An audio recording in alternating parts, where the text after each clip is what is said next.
दिवाली की रात मेहमानों के सामने बहू ने मुझे गंवार कहकर मेरा मजाक उड़ाया था, लेकिन उसे नहीं पता था कि जिस विदेशी कंपनी में वह नौकरी करने का घमंड दिखा रही है, अगले ही हफ्ते मैं उसी कंपनी की नई मालकिन बनकर उसके सामने खद्दी होने वाली हूं।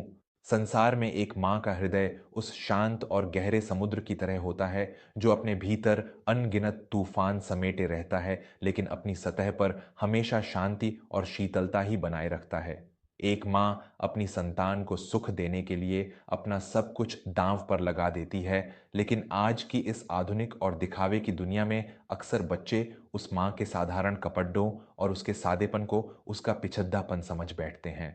दौलत और रुतबे की अंधी दौड़दा में जब एक बहू अपनी ही सास को अनपढ़ और गंवार समझकर सरेआम उसका अपमान करने लगे और एक बेटा खामोश खद्दा तमाशा देखता रहे, तो उस माँ की आत्मा किस कदर लहूलुहान होती है, इसका अंदाजा लगाना भी मुश्किल है। लेकिन आज की यह कहानी कोई साधारण रोने धोने की दास्तान नहीं है।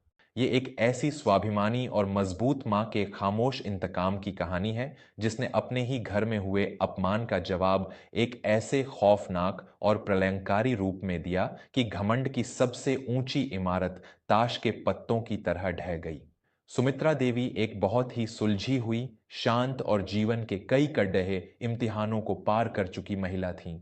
बहुत छोटी उम्र में ही उनके पति का एक भयानक दुर्घटना में देहांत हो गया था। उस समय उनका इकलौता बेटा रोहन केवल 6 वर्ष का था। सुमित्रा देवी ने उस कठिन समय में किसी के आगे हाथ नहीं फैलाए। उन्होंने अपने गांव की कुछ गरीब महिलाओं के साथ मिलकर सूत कातने और पारंपरिक कपड़े बुनने का एक बहुत ही छोटा सा काम शुरू किया था।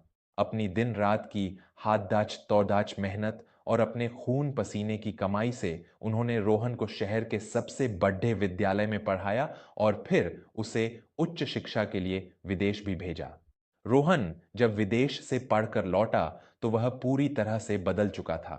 उसने शहर की एक बहुत बड़ी और आधुनिक कपड़ा निर्यातक कंपनी में नौकरी शुरू कर दी। वहीं उसकी मुलाकात निशा नाम की एक लड़डेचकी से हुई, जो उसी कंपनी में एक वरिष्ठ प्रबंधक सीनियर मैनेजर के पद पर थी। निशा बहुत ही महत्वाकांक्षी, अभिमानी और झूठे रुतबे में जीने वाली लड़डेचकी थी।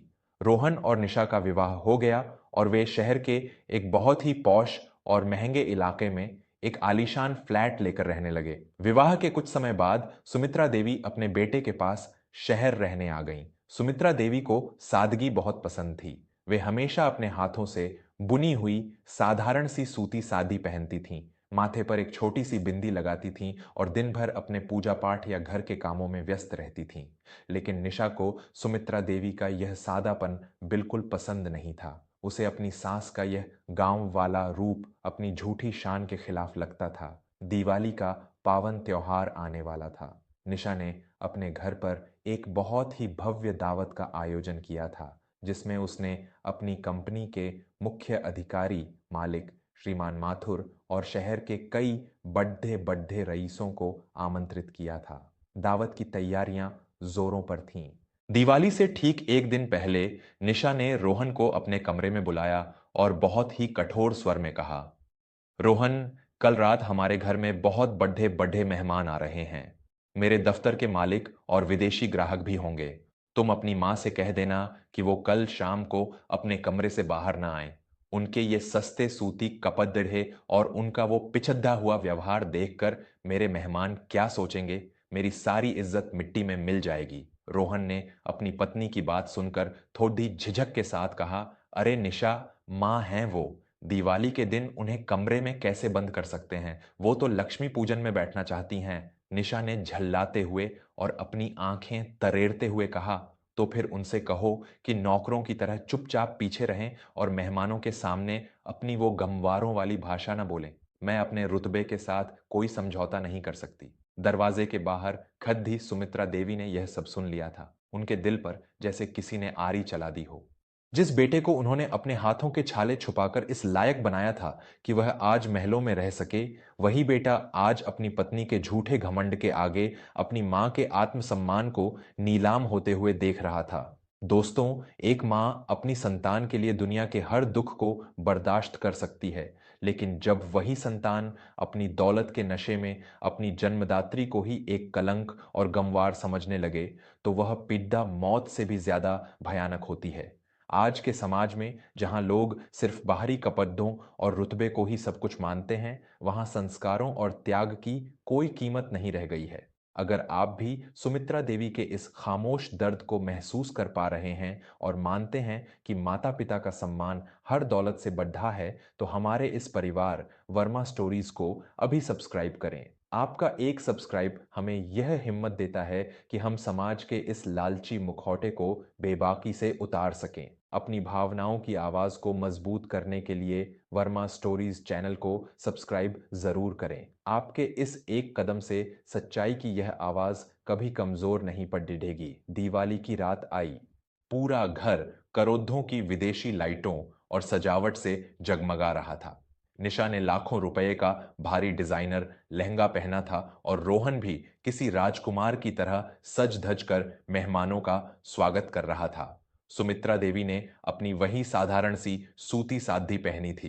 उन्होंने चुपचाप रसोई में जाकर अपने हाथों से कुछ पारंपरिक मिठाइयां बनाई और एक थाली में सजाकर बाहर हॉल में ले आईं। जैसे ही सुमित्रा देवी हॉल में आईं, निशा की कंपनी के मालिक श्रीमान माथुर की नजर उन पर पड़ी डीएच गई। माथुर साहब ने निशा से पूछा, निशा, ये साधारण सी महिला कौन है? क्या ये तुम्हारे घर की कोई नई सेविका, नौकरानी है? निशा का चेहरा शर्म और घबराहट से लाल हो गया। उसने सुमित्रा देवी की तरफ बहुत ही घृणा भरी नजरों से देखा और माथुर साहब से हंसते हुए बहुत ही जहरीली आवाज में कहा, अरे नहीं सर, ये रोहन की माँ हैं। दरअसल ये हमेशा गांव में ही रही हैं। इन्हें हमारे शहर के तौर तरीके, हमारी हाई सोसाइटी और इस कॉरपोरेट दुनिया का कोई ज्ञान नहीं है। बस दिन भर पूजा पाठ और चूल्हे चौके में लगी रहती हैं। मैंने तो बस तरस खाकर इन्हें इस त्योहार पर यहां अपने पास रख लिया है, वरना ये बेचारी तो इस जगमगाती दुनिया में सांस भी नहीं ले सकती। ये सुनते ही वहां खड़िडिढे कुछ मेहमानों ने अपनी हंसी दबा ली।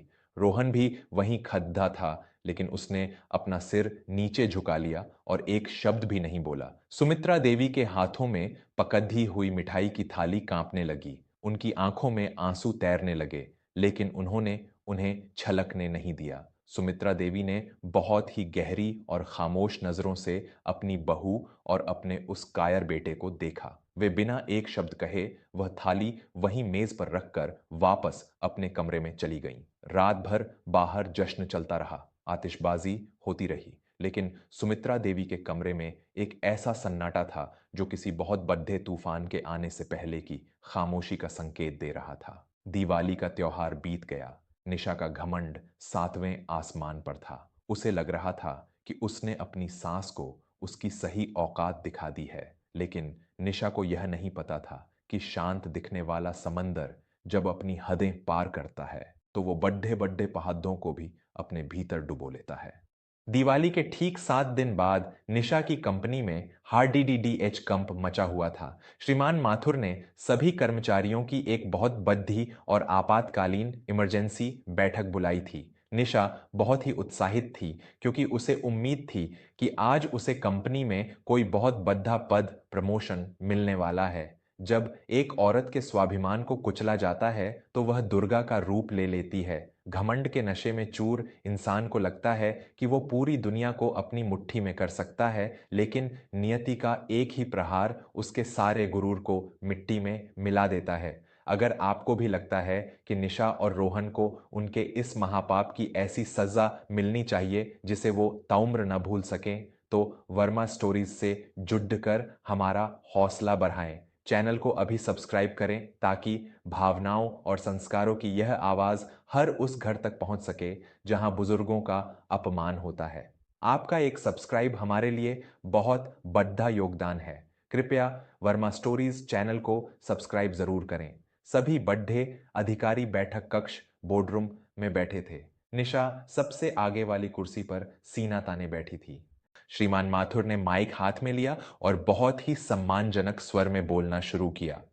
साथियों, आप सभी को यह जानकर बहुत खुशी होगी कि हमारी कंपनी ने देश के सबसे बड़े पारंपरिक और हथकरघा हैंडलूम ब्रांड सुजाता हेरिटेज के साथ एक बहुत बड़ा विलय मर्जर किया है। उन्होंने हमारी कंपनी के 51% 61% शेयर खरीद लिए हैं। आज से हमारी इस पूरी कंपनी की नई मालकिन और मुख्य प्रबंध निदेशक, मैनेजिंग डायरेक्टर वही होंगी। वे एक बहुत ही महान और जमीनी स्तर से उठी हुई हस्ती हैं। मैं आप सबसे निवेदन करता हूं कि खड़े होकर उनका स्वागत करें। पूरे कमरे में तालियों की गड़गड़ाहट गूंज उठी। निशा भी खुशी से ताली बजा रही थी। बैठक कक्ष का बड्ढा सा कांच का दरवाजा खुला। दरवाजे से जो हस्ती अंदर दाखिल हुई, उसे देखकर निशा की तालियां बीच में ही रुक गईं। उसके पैरों तले से जमीन पूरी तरह खिसक चुकी थी। उसके शरीर का सारा खून जैसे किसी ने सोख लिया हो। सामने कोई और नहीं बल्कि सुमित्रा देवी खद्दी थीं। उन्होंने आज भी अपनी वही साधारण सी सूती साधी पहनी थी और उनके चेहरे पर एक ऐसा प्रलयंकारी तेज और आत्मविश्वास था जिसने पूरे कमरे के माहौल को एक पल में अपने नियंत्रण में ले लिया था। श्रीमान माथुर दौड़कर आगे गए और उन्होंने बहुत ही इज्जत के साथ सुमित्रा देवी को मुख्य कुर्सी पर बिठाया। निशा हकलाते हुए अपनी जगह से उठी। उसका पूरा शरीर ऐसे कांप रहा था जैसे उसने कोई भूत देख लिया हो। माँ जी, आप यहाँ? माथुर सर, ये क्या मजाक है? ये तो मेरी सास हैं। ये कोई मालकिन कैसे हो सकती है? निशा की आवाज में घबराहट और खौफ साफ छलक रहा था। सुमित्रा देवी ने बहुत ही सर्द, धारदार और शक्तिशाली आवाज में कहा, मजाक तो तुमने दिवाली की रात मेरे मातृत्व और मेरे स्वाभिमान का बनाया था निशा। तुमने मुझे उस रात क्या कहा था? गंवार पिछड़ी हुई जिसे कॉरपोरेट दुनिया का कोई ज्ञान नहीं है, तो आज अपने इस विदेशी दफ्तर के कान खोलकर सुन लो। जिस सुजाता हेरिटेज नाम की कंपनी ने आज तुम्हारे इस घमंड के महल को खरीदा है, उसकी इकलौती मालकिन और संस्थापक मैं हूं। माथुर साहब ने भी हैरानी से कहा, निशा, तुम सुमित्रा मैडम को गंवार कह रही हो? इन्होंने पिछले 30 सालों में अपनी मेहनत से वो साम्राज्य खद-रिधा किया है जिसकी बदौलत आज हमारी कंपनी को यह नई पहचान मिली है। इन्होंने सिर्फ दिखावे की दुनिया नहीं चुनी बल्कि हजारों गरीब महिलाओं को रोजगार दिया है। निशा घुटनों के बल जमीन पर गिर पड़ी। उसका सारा गुरूर, उसकी वो लाखों रुपए की साधियों का घमंड और उसका वो हाई सोसाइटी वाला रुतबा एक ही पल में राख के ढेर में बदल चुका था। सुमित्रा देवी अपनी कुर्सी से उठी और चलते हुए निशा के बिल्कुल करीब आ गईं। उनकी आंखों में अब कोई ममता नहीं बल्कि एक कठोर सत्य की ज्वाला थी। उन्होंने दहाड़ते हुए कहा, मैंने अपने बेटे को पढ़ाने और उसे इस काबिल बनाने के लिए अपने इस बद्धे व्यापार को हमेशा पर्दे के पीछे रखा। मैंने कभी अपनी दौलत का दिखावा नहीं किया क्योंकि मैं चाहती थी कि मेरा बेटा जमीन से जुद्धा रहे, लेकिन तुमने उसे भी अपने जैसा लालची और अंधा बना दिया। जिस साधारण सी सूती साधी का तुमने उस रात मजाक उड़ाया था, वो मेरे खून पसीने और मेरी मेहनत का असली सोना है, और तुम्हारे वो डिजाइनर लहंगे सिर्फ एक खोखला आवरण। निशा फूट फूट कर रोने लगी। वह सुमित्रा देवी के पैरों को पकड़ डालने की कोशिश करने लगी। मुझे माफ कर दीजिए माँ जी, मैं अपनी दौलत के नशे में पूरी तरह अंधी हो गई थी। मुझे नौकरी से मत निकालिए, मेरी सारी इज्जत मिट्टी में मिल जाएगी। मैं आपके पैरों पर डाती हूँ। सुमित्रा देवी ने अपने पैर पीछे खींच लिए। उन्होंने बहुत ही भारी और स्पष्ट आवाज में अपना आखिरी फैसला सुनाया, माफी इंसान की गलतियों की होती है निशा, अहंकार और अपमान की कोई माफी नहीं होती। तुम जैसी घमंडी और अपनों को नीचा दिखाने वाली औरत मेरी कंपनी में काम करने के लायक नहीं है। तुम्हें इसी वक्त इस दफ्तर से और तुम्हारे पद से निकाला जाता है। और रही बात रोहन की, तो जो इंसान अपनी पत्नी के झूठे रुतबे के आगे अपनी जन्मदात्री मां का अपमान चुपचाप सह ले, वह न तो एक अच्छा पति हो सकता है और न ही एक अच्छा बेटा। सुमित्रा देवी ने उसी दिन उस आलीशान घर को हमेशा के लिए छोड़ बेच दिया और अपनी उसी सादगी के साथ वापस अपने गांव की उस जमीन पर लौट गईं जहां से उन्होंने अपने सपनों की शुरुआत की थी। निशा की नौकरी चली गई, बाजार में उसकी इज्जत धूल में मिल गई और रोहन ताउम्र इस बात के पछतावे में जलता रहा कि उसने अपनी ही स्वर्ग जैसी मां को अपने लालच की आग में जला दिया। दोस्तों, माता पिता वो भगवान हैं जो अपने बच्चों के लिए अपनी सारी उपलब्धियों और अपनी पहचान तक को मिटा देते हैं। जो संतान उनके उस सादे और निस्वार्थ रूप को उनकी कमजोरी समझकर उनका अपमान करती है, प्रकृति उसे इस धरती पर ही सबसे भयानक सजा देती है। दिखावा और दौलत इंसान को कुछ पल का राजा बना सकते हैं, लेकिन संस्कार और सच्चाई इंसान को अमर बनाते हैं। अगर सुमित्रा देवी के इस निडर, स्वाभिमानी और कड़ीडीडीचे फैसले ने आपके दिल में एक नई ऊर्जा और सम्मान की भावना जगाई है, तो वर्मा स्टोरीज को अभी सब्सक्राइब करें। अपने दोस्तों और परिवार के साथ इस वीडियो को इतना शेयर करें कि हर किसी को यह सीख मिल सके कि घमंड और माता-पिता के अपमान का अंत हमेशा विनाशकारी होता है। कमेंट में जय मां या अपनी भावनाएं जरूर लिखें और बताएं कि क्या सुमित्रा देवी ने अपनी बहू का घमंड तोड़कर बिल्कुल सही किया।